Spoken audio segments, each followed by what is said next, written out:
Detection start होगी 5 second बाद। Start.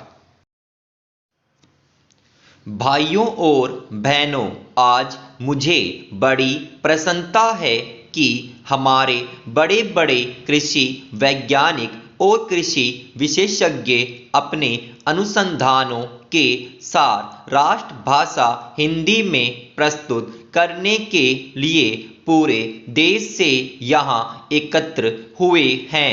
मैं तो हमेशा ही कहता रहा हूँ कि किसानों तक नई जानकारी उनकी ही भाषा में पहुंचाई जा सकती है।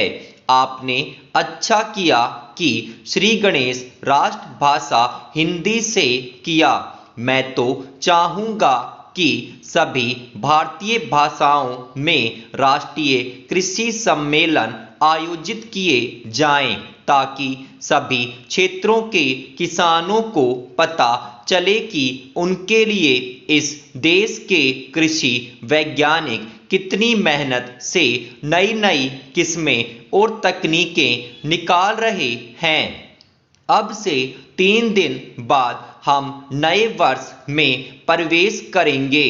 मुझे बताया गया कि सन 1995 के वर्ष को यूनेस्को ने सहनशीलता का वर्ष घोषित किया हुआ था। शायद भारत में इसके बारे में ज़्यादा चहल पहल या चर्चा नहीं हुई, क्योंकि भारत देश और भारतीय लोग तो हैं ही सहनशील। इसमें भी सबसे ज़्यादा सहनशील हैं किसान। आप खुद हिसाब लगा लो, हर तरह से भारत का किसान संसार का सबसे सहनशील प्राणी सिद्ध होगा। आजकल जाड़ा जोरों से पड़ना शुरू हो गया है, फिर भी उत्तर भारत का किसान शीतलहर की परवाह किए बिना आधी रात को उठकर अपने गेहूं के खेत में पानी लगा रहा है, क्योंकि बिजली कुछ घंटों के लिए आती है। किसान ठंड सहकर फसल उगाएगा और फसल पकते पकते गर्मियां शुरू हो जाएगी तो जेठ की तपती धूप में वह खेतों में कटाई व मड़ाई का काम करेगा।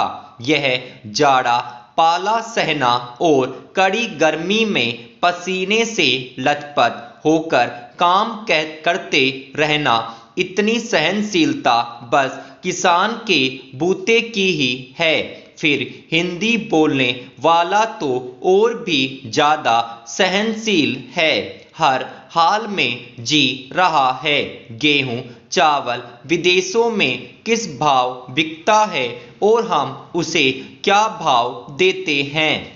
हर चीज के दाम आसमान पर पहुंच गए हैं। महंगाई इतनी बढ़ गई है, मगर किसान की मेहनत का पूरा मुआवजा देने में हम 10 बहाने बनाते हैं और किसान है कि बर्दाश्त कर रहा है। बिजली महंगी हो गई, डीजल महंगा हो गया, संकर बीज महंगा मिलता है, रासायनिक खादें महंगी मिलती हैं, मगर दालों के भाव चढ़ गए तो चिल्लापो शुरू हो जाती है। मेहनत करता है किसान और उसकी मेहनत पर फलते फूलते हैं बिचौलिए, मंडी के दलाल, आलू के चिप्स बनाने वाले व्यापारी, उसकी फसलों का तेल निकालने वाले व्यवसायी। ये सारी बातें सहते हैं हमारे किसान भाई। सो किसान से बड़ा सहनशील और कोई नहीं। कोई आता है तो खराब किस्म का बीज बेच जाता है, तो दूसरा जिप्सम के नाम पर मिट्टी बेच जाता है। कई एक नकली कीटनाशक दवाएं बिक रही है, छिड़को तो कोई असर ही नहीं होता। किसान बेचारा सब कुछ सह रहा है। मैं समझता हूँ कि यहाँ जो कृषि वैज्ञानिक हिंदी में अपने शोध पत्र प्रस्तुत कर रहे हैं वे भी बड़े सहनशील होंगे। भाइयों और बहनों, मतलब यह है कि अगर संसार को सहनशील बनाना है तो सभी लोगों को दुनिया भर में हिंदी भाषा का प्रचार और प्रसार करना चाहिए। ज़्यादातर व्यापार के लिए कच्चा माल तो किसान ही पैदा करता है, फिर किसान के लिए कृषि अनुसंधान के खर्च में दुनिया भर में कटौती क्यों की जा रही है।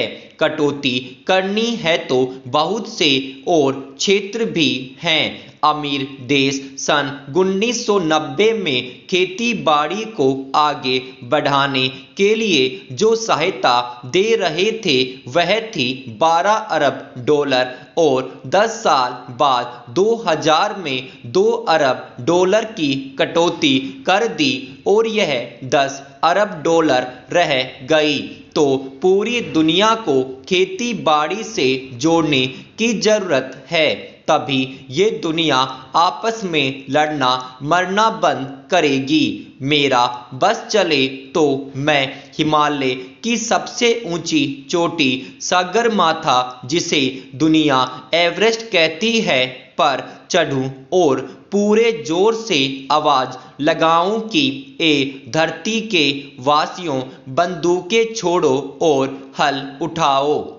नहीं तो आप ही सोचो कि 20 साल बाद 2020 में जब दुनिया की आबादी 8 अरब हो जाएगी तो सबको खिलाने लायक खाद्यान्न कैसे उपलब्ध होगा। उस समय चीन को भी बाहर से गेहूं मंगाना पड़ेगा। सौभाग्य से भारत के बारे में तो कृषि विशेषज्ञों का यही अनुमान है कि भारत के किसान और कृषि वैज्ञानिक मिलजुल कर बढ़ी हुई आबादी का भी पेट भर पाएंगे। आज हमारे अन्न भंडार में 3.5 करोड़ टन से ज़्यादा अनाज भरा है। रबी की फसल आने के बाद यह बढ़कर 5 करोड़ टन तक जा सकता है।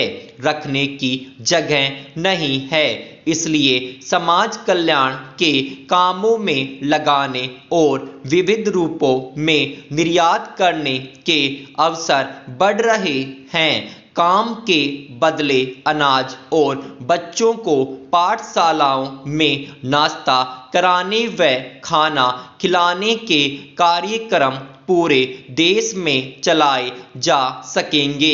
यह एक तरह से दूसरी कृषि क्रांति का ही नतीजा है कि हम 101 करोड़ से ज़्यादा आबादी को अपने खेतों में उपजाई फसल से ही खाद्यान्न उपलब्ध करा रहे हैं।